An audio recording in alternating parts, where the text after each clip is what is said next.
Hujan mengguyur desa kecil itu tanpa ampun, mencambuk atap rumah tua Namira dengan ganas. Gadis berusia 23 tahun itu meringkuk di sofa usang, peninggalan neneknya, memeluk bantal kumal untuk menahan nyeri haid yang tak wajar. Rasanya seperti pisau tumpul mengiris perutnya, setiap detik semakin dalam. Air matanya mengalir pelan, bukan hanya karena sakit, tapi juga karena kesepian yang mencekik. Sejak neneknya meninggal setahun lalu, rumah ini terasa seperti makam hidup baginya. Kenapa? Aku harus sendiri? Gumamnya, suaranya tenggelam dalam deru hujan. Ia memandang foto neneknya di dinding, wajah tua yang selalu tersenyum, tapi kini terasa menatapnya dengan rahasia kelam. Namira mengusap air mata, mencoba menguatkan diri. Aku kuat, Nek. Aku janji. Tiba-tiba, lampu di ruang tamu berkedip, lalu padam total. Kegelapan menelan ruangan, hanya kilat sesekali menerangi wajah Namira yang pucat.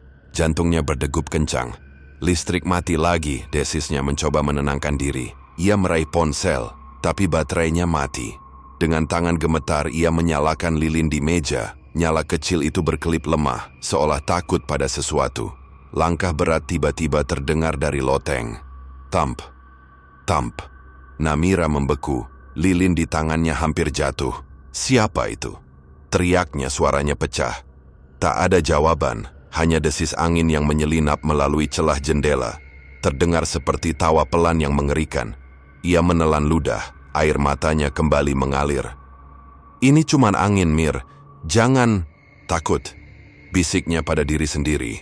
Tapi kakinya terasa lumpuh.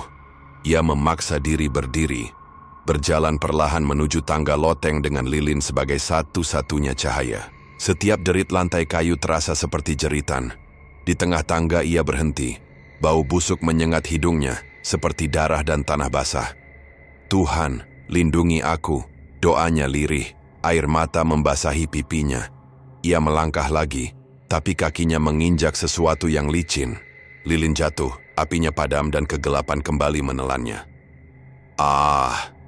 Namira menjerit, jatuh terduduk. Tangannya menyentuh lantai, merasakan cairan lengket. Kilat menyambar di luar, dan ia melihatnya. Noda darah di lantai mengalir dari arah loteng. Ini bukan darahku, isaknya, tubuhnya gemetar hebat. Ia merangkak mundur, air mata bercampur keringat, hatinya dipenuhi teror. Siapa kau? Apa maumu? Teriaknya ke kegelapan, tapi hanya keheningan yang menjawab. Namira berlari ke pintu depan, tapi terkunci dari luar. Buka! Buka! Ia memukuli pintu, tangannya berdarah karena kayu yang kasar. Hujan di luar semakin deras, seolah menertawakan keputusasaan. Ia ambruk di lantai, menangis terseduh. Nek, kenapa kau tinggalkan aku di sini? Raungnya memeluk lutut. Di tengah isakannya, ia mendengar suara itu lagi. Langkah berat dari loteng, kini lebih dekat. Turun tangga satu persatu. Jangan dekati aku. Namira menjerit, merangkak menuju sudut ruangan, menyembunyikan diri di balik sofa.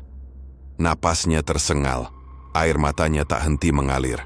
Kilat menyambar lagi, dan di dinding, ia melihat bayangan. Sosok tinggi tak berwajah berdiri di ambang pintu ruang tamu. Tolong, aku mohon, bisiknya, suaranya hilang dalam ketakutan.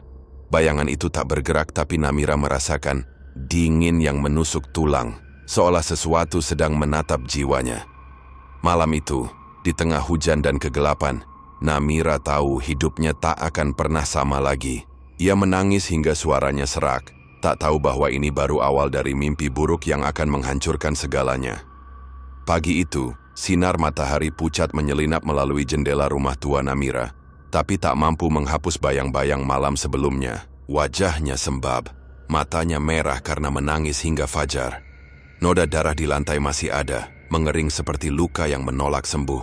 Namira duduk di dapur, tangannya gemetar memegang cangkir kopi, ketika pintu depan diketuk keras. Mir, buka pintunya, teriak Lila, sahabatnya sejak kecil.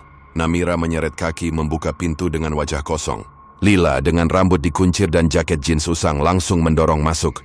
Tuhan, kau kelihatan seperti mayat. Apa yang terjadi? Namira menatap lantai, suaranya serak. Aku dengar langkah di loteng. Ada darah, Lil. Bukan darahku. Air mata kembali menggenang, tapi ia menahannya. Lila memicingkan mata, menarik kursi dengan kasar. Darah? Langkah? Namira, kau tinggal di rumah terkutuk ini sendirian. Aku bilang berulang-ulang pindah. Orang desa bilang nenekmu dulu buat perjanjian sama jin. Kau tak dengar aku. Namira menggertakkan gigi, kesal dengan nada menghakimi. Lila, jangan bawa-bawa nenek. Dia orang baik. Rumah ini satu-satunya yang aku punya. Kau mau aku tidur di jalanan? Lila membanting tangan ke meja. Cangkir Namira bergoyang. Jalanan lebih baik daripada mati di sini. Kau keras kepala, Mir. Lihat wajahmu seperti habis disedot setan. Apa kau pikir aku bohong soal jin itu? Berhenti bilang jin, bentak Namira, berdiri tiba-tiba. Matanya berkilat marah. Kau pikir aku tak takut? Aku sendirian di sini, Lila. Kau cuma datang, ceramah, lalu pulang ke rumahmu yang aman. Kau tak tahu rasanya. Lila juga berdiri, wajahnya memerah. Oh, jadi sekarang aku yang salah. Aku peduli padamu, bodoh. Tapi kau lebih pilih tinggal di sarang hantu ini daripada... Dengar akal sehat. Apa kau mau mati seperti nenekmu, ha? Ucapan itu seperti tamparan. Namira mengepalkan tangan, air matanya akhirnya tumpah. Jangan pernah bilang nenekku mati karena kutukan. Kau tak tahu apa-apa. Keluar dari rumahku, Lila. Baik, aku pergi. Lila mengambil tasnya, berjalan ke pintu. Tapi jangan panggil aku kalau kau sudah gila nanti. Pintu dibanting, getarannya mengguncang dinding. Namira ambruk ke kursi, menangis terseduh. Kenapa kau tak mengerti, Lil? Gumamnya. Kesunyian rumah menelan suaranya. Ia mencoba menenangkan diri, tapi perasaan bersalah bercampur amarah terus menggerogoti. Lila adalah satu-satunya teman yang masih peduli, tapi ia baru saja mengusirnya. Malam itu Namira tak bisa tidur. Haidnya masih deras, nyerinya tak tertahankan. Ia meringkuk di ranjang, memeluk bantal, ketika bisikan lembut terdengar di telinganya. Kau milikku. Suara itu dalam seperti belayan dingin di kulitnya. Namira terlonjak menyalakan lampu. Kamar kosong tapi jantungnya berdegup kencang. Siapa itu? Bisiknya, suaranya gemetar. Tak ada jawaban. Ia memejamkan mata, mencoba, mengabaikan rasa takut, tapi bisikan itu kembali, lebih jelas. Jangan tolak aku, Namira. Tubuhnya mendadak panas, keringat membasahi dahi. Ia terbangun dengan napas tersengal. Bajunya basah lengket. Namira berlari ke cermin, menatap wajahnya yang pucat. Ini cuman mimpi, katanya, mencoba meyakinkan diri. Tapi saat ia memalingkan muka, cermin itu retak dengan suara keras. Pecahannya berhamburan ke lantai. Namira menjerit, mundur hingga punggungnya membentur dinding. Air matanya mengalir lagi, bercampur ketakutan dan penyesalan. Lila, aku seharusnya mendengarmu, isaknya. Memeluk diri sendiri. Di luar, hujan mulai turun lagi. Dan dari loteng, langkah berat itu terdengar sekali lagi.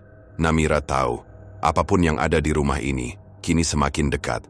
Hari kelima haid Namira terasa, seperti kutukan. Darahnya mengalir deras lebih banyak dari biasanya meninggalkan noda di spray dan pakaiannya. Nyeri di perutnya tak henti, seperti ada tangan tak kasat mata yang meremas isi tubuhnya. Ia berdiri di depan cermin kamar, wajahnya pucat, lingkaran hitam mengelilingi matanya. Aku harus membersihkan diri, gumamnya. Mencoba mengusir rasa, takut yang masih melekat sejak pertengkaran dengan Lila dan bisikan mengerikan malam sebelumnya. Namira menyeret tubuhnya ke kamar mandi, ruangan kecil dengan ubin retak dan bak air yang berkarat. Ia menyalakan keran, air dingin mengalir pelan. Tapi uap aneh mulai memenuhi ruangan. Meski airnya tak panas. Ia melepas pakaiannya satu persatu. Kaos longgar dan celana pendeknya jatuh ke lantai. Tubuhnya yang telanjang, terasa rentan di bawah, cahaya lampu temaram. Saat ia membungkuk untuk mengambil sabun, bulu kuduknya merinding. Ia merasa diperhatikan. Namira menoleh cepat, tapi tak ada siapa-siapa. Berhenti takut, Mir. Desisnya mencoba menenangkan diri. Ia masuk ke bak. Air dingin menyentuh kulitnya, membuatnya menggigil. Tapi saat ia menggosok tubuhnya, sensasi aneh menjalar. seperti sentuhan lembut di punggungnya. Bukan air, melainkan jari-jari halus yang meluncur di tulang belakangnya. Siapa itu? Bentaknya, suaranya bergema di ruangan sempit. Tak ada jawaban, hanya desah napas pelan, bukan miliknya. Ia memutar tubuh, air berdesir, tapi kamar mandi kosong. Jantungnya berdegup kencang. "Keluar, aku tahu kau ada di sini," teriaknya. Tangannya mencengkeram sabun hingga licin. Tiba-tiba, air di bak mandi berubah merah, seperti darah yang mengalir dari tubuhnya sendiri. Tapi lebih pekat, lebih hidup. Namira menjerit, mencoba keluar dari bak, tapi kakinya terasa ditahan, seolah ada tangan tak terlihat mencengkeram pergelangan kakinya. Cermin di dinding mulai berembun, dan di tengah kabut itu ia melihatnya, bayangan tinggi dengan mata menyala. Merah, tubuhnya samar namun berwujud pria. Ototnya tegang, auranya penuh nafsu. "Kau cantik, Namira," bisik suara itu, dalam dan merayu, seolah meresap ke dalam tulangnya. Namira ingin menjerit, tapi tenggorokannya terkunci. Tubuhnya panas, napasnya tersengal meski hatinya dipenuhi teror. Sentuhan itu kembali, kini lebih berani, meluncur dari punggung ke pinggangnya, lalu ke paha. "Jangan!" isak Namira. Air matanya bercampur air bak. Tapi tubuhnya tak patuh, pinggulnya bergerak sendiri, merespon sentuhan yang tak ia inginkan. Bayangan di cermin mendekat, wajahnya kini jelas tampan, dengan rahang tegas tapi matanya kosong penuh kelaparan. "Serahkan dirimu," bisiknya, dan tiba-tiba Namira merasakan dorongan kuat, seperti ada kekuatan yang menekan tubuhnya ke dinding bak. Ia menjerit, tapi suaranya tenggelam dalam desahan yang bukan miliknya. Tangannya mencakar udara, mencoba melawan, tapi sensasi itu semakin intens. Sentuhan dingin bercampur panas, ciuman tak terlihat di lehernya, dan tekanan di antara pahanya yang membuatnya tersengal. "Tolong, lepaskan aku," raungnya, tapi tubuhnya mengkhianati. Getaran aneh menjalar, campuran rasa sakit dan kenikmatan yang memuakan. Cermin bergetar hebat, dan bayangan itu tersenyum, giginya tajam seperti pisau. "Kau milikku," katanya, dan dalam sekejap Namira merasakan dorongan terakhir, seperti ada sesuatu yang merasuk tubuhnya, mengisi setiap inci jiwanya dengan kegelapan. Ia pingsan, tubuhnya ambruk ke dalam bak, air merah membasahi rambutnya. Saat sadar, Namira terbangun di lantai kamar mandi, tubuhnya telanjang dan basah. Air di bak kembali jernih, tapi kulitnya penuh bekas cakar merah, seperti tanda kepemilikan. Ia menangis terseduh, memeluk diri sendiri. "Apa yang kau lakukan padaku?" bisiknya, suaranya pecah. Di cermin bayangan itu sudah hilang, tapi Namira tahu apapun itu kini telah mengikatnya dalam cengkeraman yang tak bisa ia lari. Namira duduk di sudut kamar, tubuhnya gemetar, masih basah oleh air dan trauma dari kamar mandi. Bekas cakar di kulitnya terasa perih, seperti pengingat bahwa apa yang terjadi bukan mimpi. Air matanya tak henti mengalir, membasahi pipi yang sudah pucat. Haidnya masih berlangsung, darahnya menetes ke lantai, seolah tubuhnya menolak berhenti. Menangis, baik dari mata maupun rahimnya. "Aku tak tahan lagi," isaknya, memeluk lutut, suaranya serak karena tangisan yang tak kunjung reda. Pagi itu, dengan sisa keberanian yang rapuh, Namira memutuskan mencari bantuan. Ia mengenakan jaket tua dan berjalan tertatih menuju rumah Pak Ustadz, dukun desa yang tinggal di ujung kampung. Langkahnya berat, setiap derit daun kering di jalan terasa seperti ejekan. Wajah Lila penuh amarah saat mereka bertengkar, menghantui pikirannya. "Aku seharusnya minta maaf," gumamnya, air mata kembali menetes. Kesepian dan ketakutan menggerogoti jiwanya, membuatnya merasa seperti cangkang kosong. Rumah Pak Ustadz sederhana, bau kemenyan menyengat saat Namira masuk. Pria tua itu, dengan janggut putih dan mata sayu, memandangnya penuh iba. "Nah, apa yang membawamu?" tanyanya lembut, tapi suaranya berat, seolah sudah menduga. Namira ambruk di lantai kayu, menangis terseduh. "Tolong aku, Pak. Ada sesuatu di rumahku. Dia menyentuhku, menyakitiku. Aku tak tahu apa itu. Tapi aku tak kuat lagi." Suaranya pecah, Air mata membanjiri wajahnya. Ia menceritakan semuanya, langkah di loteng, darah di lantai, bisikan, dan kejadian mengerikan di kamar mandi. Setiap kata terasa seperti pisau yang mengiris hatinya. Pak Ustadz menghela napas panjang, wajahnya muram. Rumahmu dikutuk, nak. Nenekmu, dia dulu membuat perjanjian dengan jin jantan. Darah haidnya digunakan untuk mengikat makhluk itu, demi kekayaan dan perlindungan. Tapi jin itu haus kasih sayang, dan kini mengincarmu sebagai pengganti. Namira membeku, air matanya berhenti sejenak, digantikan kengerian. Nenek, tidak mungkin. Dia orang baik, dia sayang aku. Suaranya melemah, hatinya hancur membayangkan neneknya. Satu-satunya keluarga yang pernah memberinya kehangatan, terlibat dalam hal gelap. Kenapa dia lakukan ini padaku? Isaknya, menutup wajah dengan tangan. Dia mungkin tak tahu akibatnya, nak, kata Pak Ustadz, suaranya penuh penyesalan. Tapi kau harus kuat. Ada ritual pembersihan untuk memutus ikatan itu, tapi berisiko. Kau harus membakar darahmu sendiri di malam bulan purnama dengan doa-doa khusus. Jika gagal, jin itu akan semakin kuat. Namira mengangguk lemah, meski hatinya dipenuhi keraguan. Aku tak punya pilihan, Pak. Aku tak mau hidup begini. Air matanya kembali mengalir, membayangkan hidupnya yang kini seperti neraka. Ia merasa dikhianati oleh neneknya, oleh rumah yang seharusnya jadi tempat aman, oleh tubuhnya sendiri yang tak lagi terasa miliknya. Malam itu, kembali ke rumah tua, Namira merasa semakin tenggelam dalam kesedihan. Ia duduk di ranjang, memandang foto neneknya di dinding. Kenapa, Nek? Kenapa kau serahkan aku pada monster ini? Raungnya air mata membasahi bantal. Hujan di luar mulai turun menambah beban di hatinya. Tiba-tiba suhu kamar turun drastis. Namira menarik selimut, tubuhnya menggigil. Lalu, ia merasakannya, sentuhan. Dingin di lehernya, seperti ciuman yang tak diundang.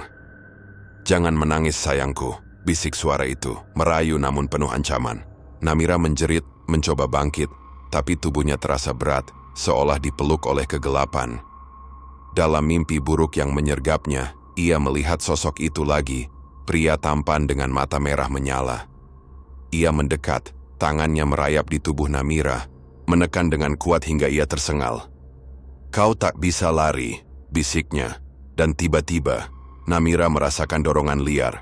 Tubuhnya panas, napasnya terputus-putus. Ia menjerit dalam mimpi, tapi tak bisa melawan. Saat terbangun ia terduduk di ranjang, bajunya robek, tubuhnya penuh keringat dan air mata. Aku tak ingin hidup lagi, isaknya, memeluk diri sendiri. Rumah itu terasa seperti penjara, dan jiwanya seperti burung yang sayapnya telah dipatahkan. Namira tahu ritual yang disarankan Pak Ustadz adalah harapan terakhirnya, tapi di lubuk hatinya, ia tak yakin bisa bertahan dari kesedihan yang menghancurkan ini. Namira terbangun dengan jeritan yang tercekat di tenggorokan. Tubuhnya basah keringat, bajunya menempel lengket di kulit. Mimpi buruk tentang sosok bermata merah itu masih menghantui. Sentuhan dinginnya terasa nyata, seperti luka yang tak pernah sembuh. Haidnya masih mengalir deras, nyerinya kini bercampur dengan rasa mual yang tak wajar. Ia memandang cermin di kamar, wajahnya seperti orang asing. Pucat, mata kosong, dan bibir pecah-pecah. Aku harus bertahan, bisiknya, tapi suaranya penuh keraguan. Malam itu rumah tua terasa lebih gelap seolah menelan cahaya bulan.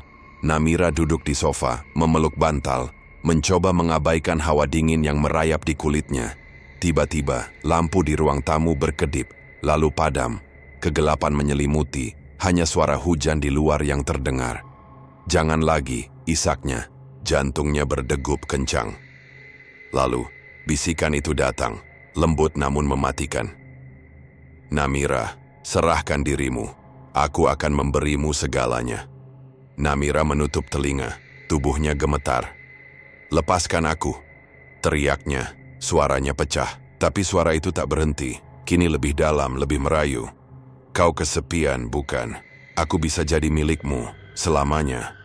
Udara menjadi berat, seperti ada tangan tak terlihat yang menekan dadanya. Namira mencoba bangkit, tapi kakinya lemas. Ia tersandung, jatuh ke lantai. Napasnya tersengal. Di kegelapan ia merasakan sentuhan. Jari-jari dingin meluncur di lengannya, lalu ke lehernya. "Jangan," raungnya, tapi tubuhnya tak patuh. Ia merasa panas, napasnya memburu, seolah ada kekuatan yang membangkitkan hasrat terlarang di dalam dirinya. "Kau menginginkanku," bisik suara itu, dan tiba-tiba Namira melihatnya. Sosok pria tinggi di depan cermin, wajahnya tampan namun bengis. Mata merahnya menyala seperti bara. Senyumnya penuh janji gelap. "Lepaskan aku." Namira menangis, merangkak mundur. Tapi sosok itu mendekat tanpa bergerak seolah ruangan menyusut. Ia merasakan dorongan kuat, tubuhnya terangkat dari lantai, seperti ditarik oleh tali tak kasat mata. Pakaiannya robek sendiri, kainnya jatuh seperti daun kering. "Tolong, Tuhan, selamatkan aku," isaknya. Tapi doanya tenggelam dalam tawa. Rendah sosok itu. Namira terhempas ke sofa, tubuhnya telanjang. Kulitnya merinding di bawah sentuhan yang semakin berani. Ia menjerit, mencakar udara, tapi tak bisa melawan. Sosok itu kini di atasnya. Bayangannya menekan, napasnya dingin di wajah. "Namira, jadilah milikku," bisiknya. Dan Namira merasakan ciuman kasar di bibirnya. Gigi tajam menggores kulitnya hingga berdarah. Tubuhnya tersentak. Campuran rasa sakit dan kenikmatan yang mengerikan membuatnya menangis lebih keras. Tiba-tiba, pintu depan terbuka dengan keras. Angin malam menerobos, membawa hujan ke dalam ruangan. Sosok itu menghilang, meninggalkan Namira, terisak di sofa, tubuhnya penuh luka dan darah. Ia merangkak, mencoba menutupi diri dengan sisa kain yang robek. "Siapa?" bisiknya, suaranya lemah. Di ambang pintu ia melihat bayangan lain, bukan jin, tapi sesuatu yang lebih buruk. Cermin di ruang tamu bergetar hebat, lalu pecah. Pecahannya beterbangan seperti pisau. Namira menjerit, melindungi wajahnya, tapi serpihan kaca mengiris lengannya. Darahnya bercampur dengan air hujan di lantai. "Kau tak bisa lari," raung suara itu, kini lebih keras, penuh amarah. Rumah bergetar, dinding retak, dan dari loteng, suara langkah berat bergema, seperti pasukan yang mendekat. Namira merangkak ke sudut ruangan, tubuhnya gemetar hebat. "Aku tak mau mati," isaknya, air matanya bercampur darah. Tapi di kegelapan, ia melihat mata merah itu lagi, kini bukan satu pasang, tapi banyak, mengintip dari setiap sudut rumah. "Kau milik kami," bisik mereka serentak dan Namira tahu, tragedi ini baru saja dimulai. Ia memeluk diri sendiri, tubuhnya penuh luka, jiwanya hancur. Rumah tua itu bukan lagi tempat tinggal, melainkan neraka yang hidup. Dan Namira adalah mangsanya. Di tengah isakannya, ia mendengar suara pintu loteng terbuka perlahan, dan langkah-langkah itu turun, semakin dekat, membawa kematian yang tak terelakkan. Namira duduk di lantai ruang tamu, tubuhnya masih gemetar dari kejadian malam sebelumnya. Luka-luka di kulitnya terasa perih, dan darah haidnya terus menetes, meninggalkan noda di kayu tua. Matanya kosong, menatap dinding tanpa benar-benar melihat. Bisikan sosok bermata merah itu masih bergema di kepalanya, seperti racun yang meresap ke jiwanya. "Aku harus bicara dengan Lila," gumamnya, suaranya lemah. Pertengkaran mereka menyisakan luka, dan Namira tahu ia tak bisa menghadapi ini sendirian. Sore itu, ponselnya bergetar, pesan dari Lila. "Aku ke rumahmu malam ini. Kita harus bicara." Namira menghela napas lega, meski hatinya masih berat. "Dia masih peduli," bisiknya, air mata menggenang. Ia mencoba membereskan rumah, menyapu pecahan kaca dari cermin yang pecah. Tapi setiap gerakan terasa seperti menyeret beban dunia. Malam tiba membawa hujan tipis dan kabut yang menyelimuti desa. Lila mengetuk pintu, wajahnya penuh kekhawatiran.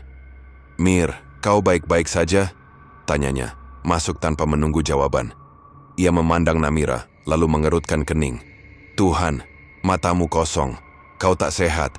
Apa yang terjadi?" Namira menunduk. Suaranya gemetar. Aku tak tahu, Lil. Ada sesuatu di rumah ini. Dia menyentuhku, menyakitiku." Air matanya tumpah, tapi Lila tak langsung menghibur. Ia menarik napas, wajahnya tegang. "Kenapa kau tak dengar aku, Mir? Aku bilang rumah ini berbahaya. Sekarang lihat dirimu, seperti hantu." Nada Lila tajam, penuh frustrasi. Aku tak mau kehilanganmu, tapi kau keras kepala. Namira ingin membalas tapi tiba-tiba lampu berkedip lalu padam. Kegelapan menelan ruangan. Bukan lagi. Isak Namira tubuhnya gemetar. Lila meraih tangannya tapi udara mendadak dingin, seperti es yang merayap di tulang. Lil, kita harus pergi sekarang, bisik Namira panik. Sebelum Lila bisa menjawab, suara tawa rendah bergema. Bukan dari mereka, kau membawa tamu sayangku, bisik suara itu, dalam dan penuh ancaman. Namira menjerit, mencengkeram lengan Lila. Lari, Lil, lari! Teriaknya tapi pintu depan tiba-tiba terkunci sendiri. Kayunya berderit seperti menolak dibuka. Lila menarik Namira ke arah dapur mencari pisau. Apa ini, Mir? Apa yang kau bawa ke rumah ini? Bentaknya, suaranya penuh ketakutan. Tapi sebelum Namira bisa menjawab, bayangan tinggi muncul di ambang pintu dapur. Mata merahnya menyala, wajahnya tampan namun bengis, giginya tajam seperti belati. Dia bukan milikmu, katanya, menatap Lila dengan kebencian. Lepaskan kami, teriak Lila, mengayunkan pisau ke udara. Tapi tangannya tiba-tiba terhenti, seolah dicekik kekuatan tak terlihat. Pisau jatuh, dan Lila terangkat dari lantai. Matanya melebar ketakutan. Mir, tolong, raungnya. Napasnya tersengal. Namira menjerit, berlari ke arah Lila. Tapi tubuhnya terhempas ke dinding oleh kekuatan tak kasat mata. Jangan sentuh. Dia, isaknya, mencakar udara. Sosok itu tertawa, tangannya, atau apapun itu, merenggut leher Lila. Dengan satu gerakan cepat, leher Lila patah dengan suara mengerikan, seperti ranting kering yang dipatahkan. Tubuhnya ambruk ke lantai, matanya terbuka kosong, darah mengalir dari mulutnya. Lila, Namira merangkak ke tubuh sahabatnya, memeluknya erat, air matanya membasahi wajah Lila yang sudah tak bernyawa. Tidak, ini salahku, raungnya, tubuhnya terguncang isakan. Tapi sosok itu belum selesai. Ia mendekat, jari-jarinya yang tak terlihat menggores tubuh Lila, meninggalkan luka gigitan dan cakaran, seolah menandai korbannya. Kau membuatku cemburu, bisik sosok itu di telinga Namira, suaranya penuh kepuasan. Namira menjerit, mendorong tubuh Lila dari pelukannya, tapi darah sahabatnya sudah membasahi tangannya. Kau monster, teriaknya, tapi sosok itu hanya tertawa, lalu lenyap, meninggalkan Namira dalam kegelapan. Pagi itu, polisi datang setelah tetangga melapor mendengar jeritan. Mereka menemukan Namira meringkuk di sudut, memeluk tubuh Lila yang sudah dingin. Bukan aku, jin itu. Dia cemburu, isak Namira, tapi matanya liar, penuh ketakutan. Polisi menatapnya dengan curiga, mencatat luka-luka aneh di tubuh Lila, gigitan yang tak mungkin dibuat manusia. Namira ditarik dari rumah, tangannya diborgol, sementara tubuh Lila dibawa dalam kantong jenazah. Aku tak membunuhnya, teriaknya, tapi tak ada yang percaya. Di dalam hatinya Namira tahu, jin itu telah menghancurkan hidupnya, dan kematian Lila hanyalah awal dari tragedi yang lebih kelam. Namira duduk di sudut kamar, tubuhnya lemah, wajahnya pucat seperti kain usang. Darah haidnya tak kunjung berhenti, mengalir deras, membanjiri lantai kayu hingga bau besi menyeruak di udara. Kematian Lila masih menghantui. Bayangan leher sahabatnya yang patah dan mata kosongnya terpatri di pikirannya. Tangannya gemetar, memegang pisau dapur yang ia ambil untuk melindungi diri, meski ia tahu itu tak berguna. Aku harus akhiri ini, bisiknya. Suaranya pecah, penuh keputusasaan. Malam itu, bulan purnama menggantung di langit, cahayanya menyelinap melalui jendela yang retak, menerangi rumah tua yang terasa seperti makam. Namira masih ingat kata-kata Pak Ustadz tentang ritual pembersihan, tapi ketakutan menggerogoti keberaniannya. Ia merasa jin itu mengintai, menunggu kesalahannya. Udara mendadak dingin, seperti napas es yang merayap di kulitnya. Lampu di kamar berkedip lalu padam meninggalkan kegelapan yang mencekik. Namira. Bisikan itu datang lagi, dalam dan penuh nafsu. Ia menutup telinga, pisau di tangannya gemetar. Pergi, teriaknya, tapi suaranya tenggelam dalam tawa rendah yang bergema dari dinding. Tiba-tiba sosok itu muncul di depannya, tak lagi samar. Pria tinggi dengan kulit pucat, Mata merah menyala, dan senyum yang mengerikan. Tubuhnya berotot, auranya memancarkan kekuatan yang tak wajar. "Jadilah istriku atau semua yang kau cintai akan mati," ancamnya. Suaranya seperti pisau yang mengiris jiwanya. Namira menjerit, mencoba bangkit, tapi tubuhnya terasa ditarik oleh kekuatan tak terlihat. Pisau jatuh dari tangannya, bergemerincing di lantai.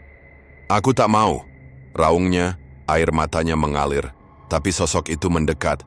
Jari-jarinya yang dingin menyentuh pipinya, lalu meluncur ke lehernya. "Kau tak bisa menolak," bisiknya. Dan tiba-tiba Namira merasakan sentuhan kasar, seperti cengkeraman yang menghancurkan. Pakaiannya robek, kainnya jatuh, memperlihatkan kulitnya yang penuh luka. Tubuhnya terhempas ke ranjang, napasnya tersengal.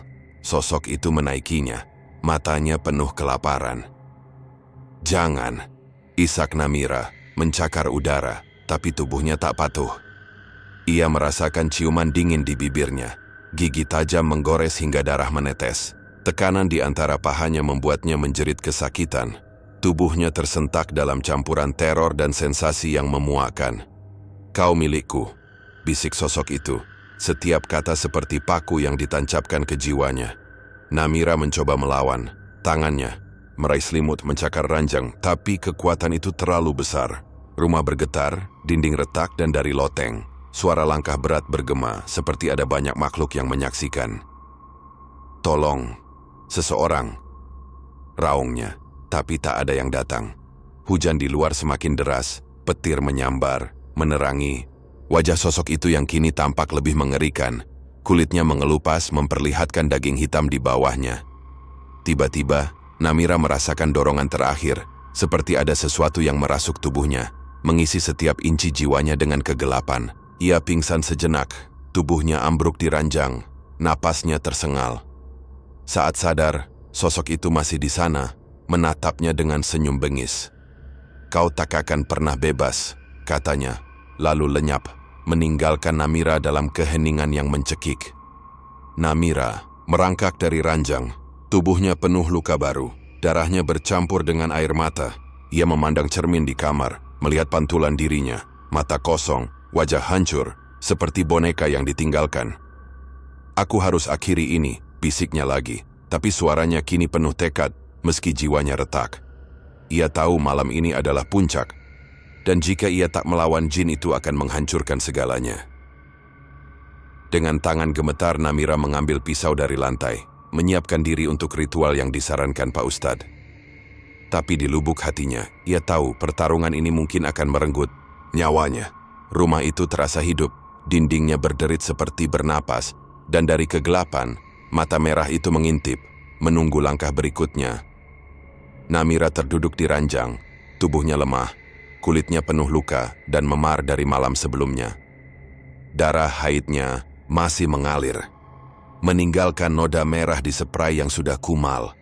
Napasnya tersengal, matanya kosong, menatap dinding rumah tua yang kini terasa seperti penjara. Sosok jin itu telah meninggalkan bekas tak hanya di tubuhnya, tapi juga di jiwanya. Setiap sentuhan, setiap bisikan, seperti rantai yang mengikatnya pada kegelapan. "Aku tak bisa lari," bisiknya. Suaranya serak, penuh keputusasaan. Hujan di luar mereda, tapi udara di dalam rumah tetap dingin, seperti napas makhluk tak kasat mata. Namira merasakan dorongan aneh di dalam dirinya, seperti ada bagian dari jiwanya yang mulai menyerah.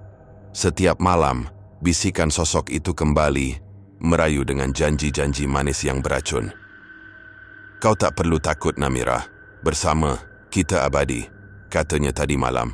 Dan untuk pertama kalinya, Namira tak menjerit. Ia hanya diam. Tubuhnya panas, jantungnya berdetak liar. Malam itu, bulan purnama masih bersinar. Cahayanya menyelinap melalui jendela yang retak.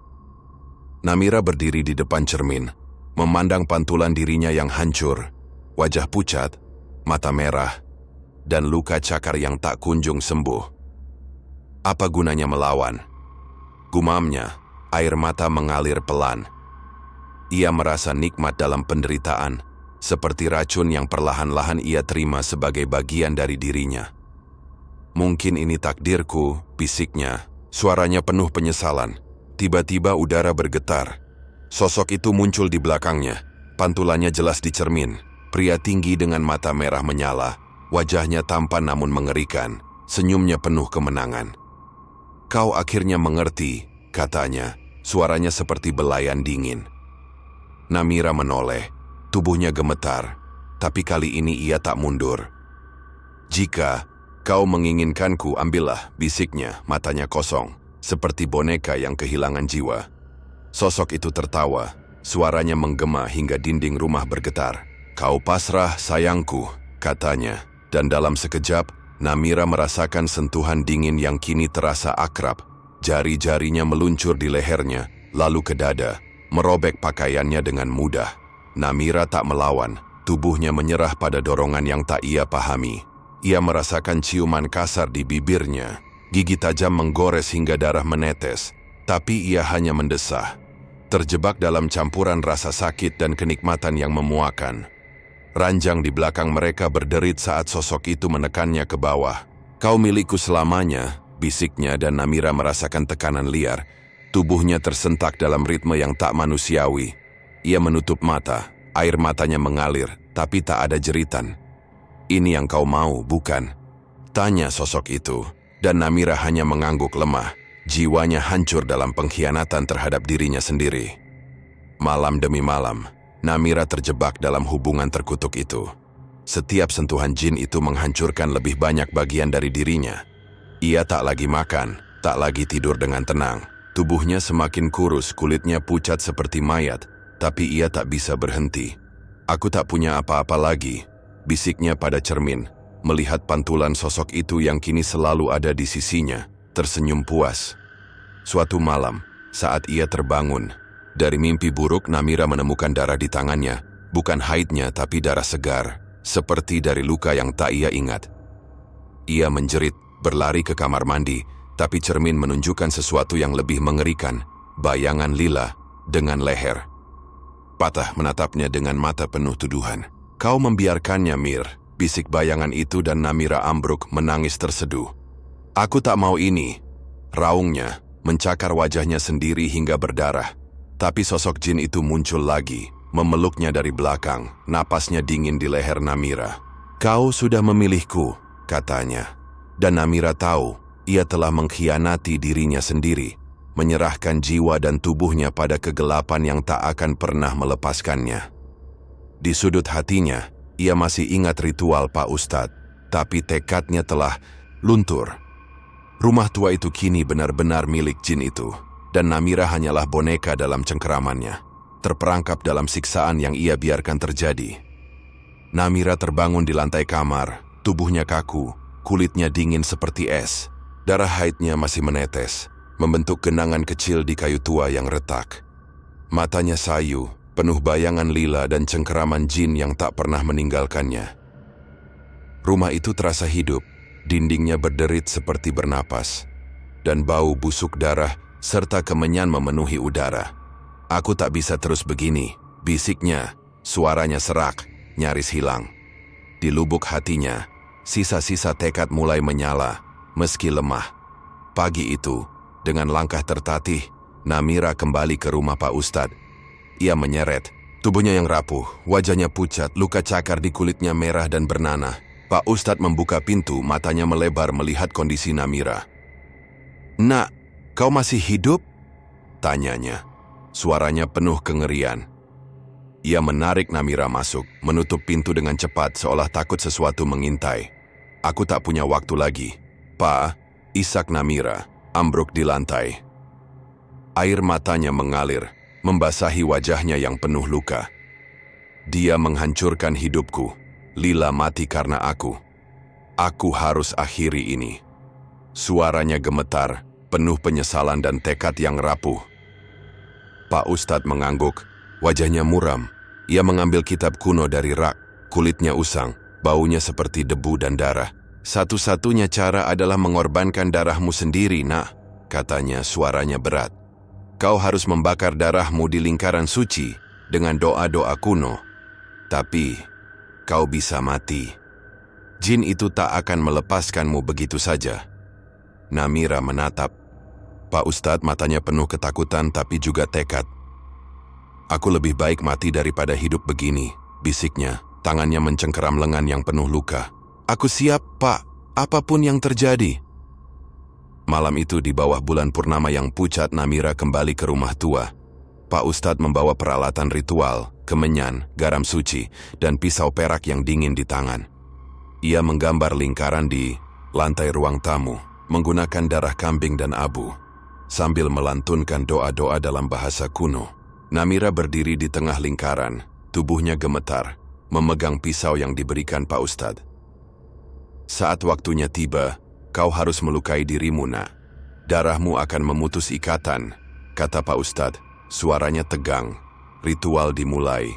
Kemenyan mengepul. Asapnya membentuk bayangan aneh di dinding. Namira merasa udara semakin berat, seperti ada tangan tak terlihat yang menekan dadanya.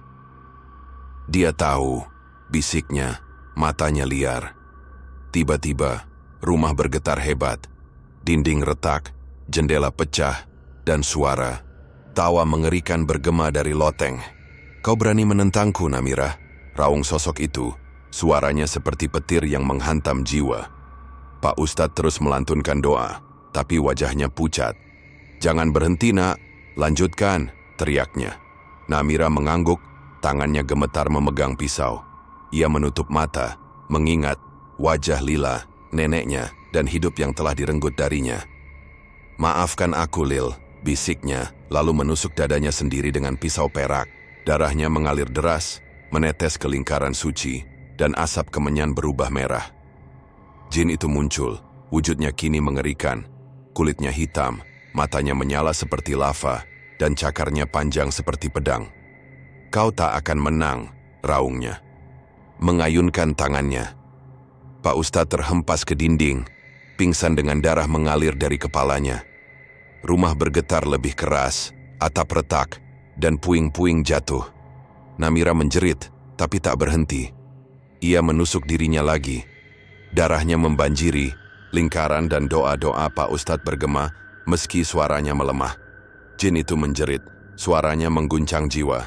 Tubuhnya mulai terbakar, asap hitam keluar dari matanya. Kau akan mati bersamaku, ancamnya, tapi Namira tak gentar. Aku tak takut lagi, bisiknya, wajahnya penuh darah dan air mata. Ia ambruk, tubuhnya lemah, tapi lingkaran suci bersinar. Terang menelan sosok jin itu dalam kobaran api tak kasat mata. Keheningan tiba-tiba menyelimuti. Namira terbaring di lantai, napasnya tersengal, darahnya mengalir tanpa henti. Pak Ustadz tersadar, merangkak ke arahnya. Nak, kau melakukannya, katanya suaranya penuh kagum dan sedih. Tapi Namira tak menjawab. Matanya terpejam, wajahnya damai untuk pertama kalinya, meski jiwanya berada di ambang kehampaan.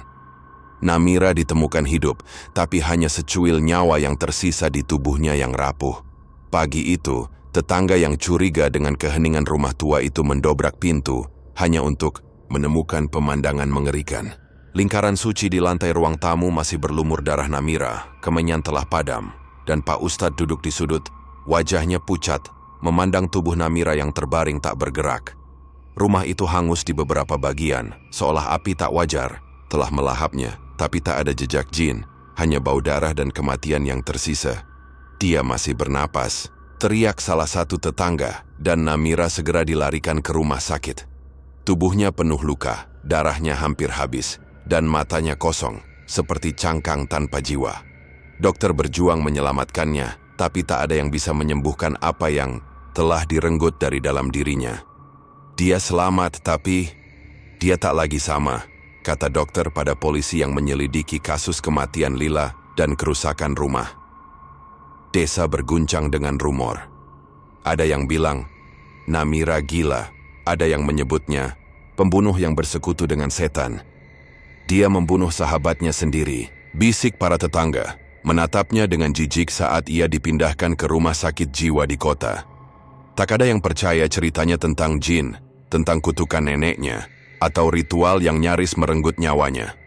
Pak Ustadz, satu-satunya saksi, memilih, diam, wajahnya dibayangi rasa bersalah karena tak bisa melindungi Namira sepenuhnya.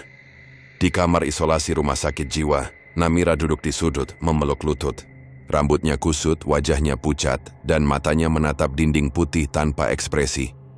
Perawat yang menjaganya sering mendengarnya menggumam, "Dia masih di sini." Tapi tak ada yang menganggapnya serius. Mereka hanya melihat seorang gadis yang hancur, korban trauma yang tak bisa disembuhkan. Namun, di malam yang sunyi, ketika lampu-lampu redup, Namira mendengarnya lagi. Bisikan itu, lembut namun mengerikan. "Kau tak bisa lari, Namira," katanya, seperti belayan dingin di telinganya. Ia tersenyum getir, wajahnya penuh keputusasaan. "Aku tahu," bisiknya, suaranya nyaris tak terdengar. Ia memandang bayangan di dinding, yang kadang bergerak meski tak ada cahaya yang mengganggu. Jin itu mungkin telah melemah, tapi Namira tahu, ikatan mereka tak pernah benar-benar putus.